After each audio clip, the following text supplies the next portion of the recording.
Reminds me Prayag में भी माघ मेला होने जा रहा है, आपको मालूम है। इस बार वो मिनी कुंभ का शेप है। योगी कह रहे हैं 15 करोड़ लोग आएंगे, हो सकता है ज्यादा भी आ जाए।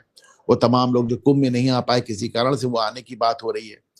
तो उसमें आज योगी ने एक नया एक्सपेरिमेंट किया। मैं देख रहा था कि जो पॉन्टून, काले काले पॉन्टून ब्रिजेस आपने देखे होंगे, तैरते हुए ब्रिज, जो कि गंगा के दोनों तरफ, गंगा अलग अलग होती है ना, तो उसको बीच में जोड़ते हैं, उनको इस बार उन्होंने भगवा रंग में रंग दिया है। तो देखें, वीडियो देखिए। हो गए हैं क्योंकि मुख्यमंत्री योगी आदित्यनाथ प्रयागराज आए थे और उन्होंने कुंभ माघ मेले की समीक्षा बैठक की थी, और इसके बाद अब ये पूरे पीपे को भगवा रंग में रंगे जा रहे हैं।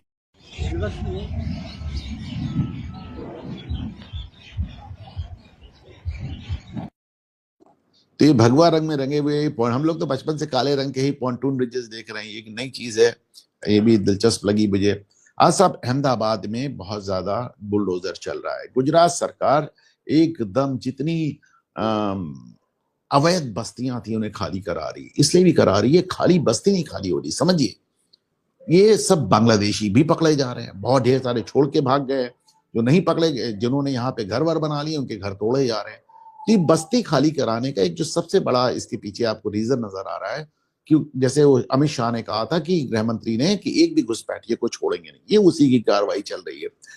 उस पर भी आते हैं, आपको दिखाते हैं। भावनगर में कल करीब 2000 गज का एक मदरसा तोड़ा गया। ह्यूज मदरसा, आप देख सकते हैं कि कितना बड़ा मदरसा, इसको पूरा तोड़कर जिसे कहना फुटबॉल ग्राउंड बना दिया गया एक जैसा। Just look at the size of the madrasa. 2000 गज से ज्यादा पे ये बना हुआ मदरसा, और इसको बुलडोजर ने एकदम समतल कर दिया। उत्तराखंड में कल 65 स्ट्रक्चर्स गिराए गए थे, आज 46 गिराए गए। और पुष्कर धामी, उत्तराखंड के मुख्यमंत्री, का दावा है कि उन्होंने 10,000 एकड़ मुक्त करा लिया इन बांग्लादेशियों के कब्जे से। उधर हेमंत बिस्वा शर्मा कह रहे हैं 1 लाख एकड़ से ज्यादा मुक्त करा चुके हैं। बरेली में मोहम्मद आसिफ, जो कि तौकीर रजा का दाहिना हाथ था, उसकी 2 मार्केट थी, दोनों गिर गई। अब उसके भाई की दुकानों पे नोटिस चिपक गया, उसका नंबर है। लेकिन एक चीज सोचे, जब आप देख रहे हैं 1 लाख एकड़ यहाँ खाली हो रहा है, 10,000 एकड़ वहां खाली हो रहा है, अवैध मदरसे खाली हो रहे हैं, नेपाल के बॉर्डर पे कितनी मंदिर, नेपाल के बॉर्डर पे कितनी मस्जिद, कितनी दरगाह, कितने मदरसे जो कि अवैध लोगों को घुसेड़ रहे थे देश के अंदर, उन सबको योगी ने गिरा दिया, जीटी रोड पे गिरा दिया। एक बात कभी आपके दिमाग में आती है कि साहब, लाखों एकड़ जमीन खाली हो चुकी है और सिलसिला है कि रुक ही नहीं रहा है। 11 साल से मोदी है, 8 साल से योगी। 2 बातें, 11 साल से योगी मोदी है, 8 साल से योगी है, और कितना एरिया निकलता जा रहा है कब्जे में। आपने सोचा है कभी कि अगर 2014 में मोदी और 2017 में योगी नहीं आए होते तो अब धीरे धीरे धीरे धीरे कहां जा रहे थे? हमें धीरे धीरे कांग्रेस गवर्नमेंट किस तरफ ले जा रही थी, जस्ट इमेजिन। अभी कोई कहता है कि साहब इन लोगों ने एकदम रुख पलट दिया, पलटा नहीं है, अभी ब्रेक लगाया है। पलटने की बारी तो अभी बाद में आएगी, लेकिन कम से कम जिधर हम बढ़ रहे थे उधर ब्रेक तो लगा है। तो कभी कभी मैं सोचता हूं कि ये कितना एक डेंजरस माहौल था, और ईश्वर की बड़ी कृपा है कि हम लोगों को फाइनली राज्य और केंद्र में ऐसी सरकारें मिली। अच्छा, दूसरी बात, जिस बुलडोजर मॉडल को ध्वस्त करने की बात हमारे चीफ जस्टिस ऑफ इंडिया भूतपूर्व गवाई साहब कहते हैं, वो बुलडोजर मॉडल कैसे पूरे देश ने अपना लिया, पूरे देश ने अपना लिया। यानी आम आदमी पार्टी और कांग्रेस पार्टी भी बुलडोजर चला रही है। सजौली मस्जिद पे कांग्रेस शासित हिमाचल प्रदेश में बुलडोजर चलने वाला। तो वो बुलडोजर मॉडल, जब कल कह रहा था ना कि योगी की नकल कहना थोड़ा सा भद्दा शब्द हो जाएगा, लेकिन भाई योगी ने एक लाइन, ये मैं हमेशा कहता हूं कि योगी ने एक इतनी लंबी लाइन खींच दी कि उसको मुकाबला करते करते, उसके मुकाबले खड़े होते होते देश का बहुत कल्याण हो रहा है।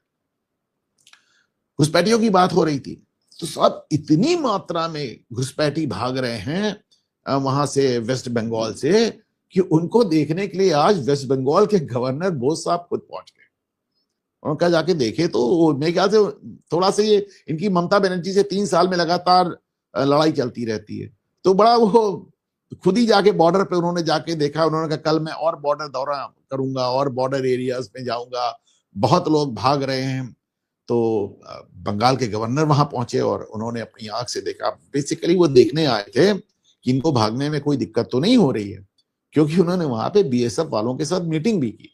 उन्होंने फौजियों के साथ वहां मीटिंग भी की गवर्नर बोस ने। और अब क्या बात हुई है वो तो साहब बंद कमरे की बात है। मैं दिखाता हूं आपको गवर्नर साहब की मीटिंग का पिक्चर। एक चले लगता है, अच्छा हाँ, तो उन्होंने वहां फौजियों के साथ मीटिंग भी की और वो उन्होंने बॉर्डर पे पूरा आनंद लिया। उन्होंने, अच्छा आपको मालूम है कि टीएमसी इनसे लगातार भिड़ी रहती है। अच्छा इनसे क्या, सभी जब जगदीप धनखड़ साहब वहां पे थे गवर्नर, तो धनखड़ साहब से भी भिड़ी रहती थी ममता बनर्जी, अब इनसे भिड़ी है। देखिए उन्होंने तो गवर्नर के खिलाफ एफआईआर लिखा दी अभी 2-4 दिन पहले, कल्याण बनर्जी के जरिए उन्होंने बाकायदा, सोचिए गवर्नर के खिलाफ एफआईआर लिखाई जा रही है। गवर्नर साहब भी आनंद ले रहे हैं अपना, वहां अपने बैठ के योग वोग करते रहते हैं, फोटो वोटो अपना पोस्ट करते रहते हैं और उनसे कोई, वो इनको चिढ़ाते रहते हैं। बल्कि उन्होंने एक बयान दिया, ममता बनर्जी को समझाया कि देखिए आप घबराहट में उटपटांग बयान ना दें, उल्टा पड़ता है। तो चूंकि घबराहट में इन्होंने कह दिया कि एसआईआर जो है एनआरसी है, और उसके बाद जो भगदड़ मची वो आपने देखा।